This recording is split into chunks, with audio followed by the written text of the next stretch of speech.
So as of recently, I've been getting really back into reading books for whatever reason, and was it last week now? I finished reading one of my first Stephen King books, like in its entirety. I've read a couple of his novellas. I've read The Green Mile, which is like I think the longest one of his that I've read, and I finally finished reading Salem's Lot. Now this one is I believe this was his second book ever written. And man, does it actually really hold up. The story follows Ben Mears, who's an author, and he moves into this town of Salem's Lot to write a book about this haunted house that's supposedly there.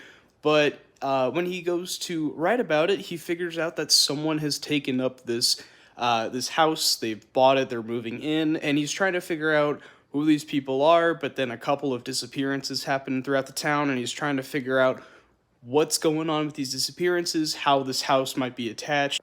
And man, this book, it's a little shy of about 700 pages, so it's a pretty long book, but man, does it fly by, and I absolutely recommend it to anyone who hasn't read it before. Genuinely some of the creepiest scenes I think I've ever read in any book before.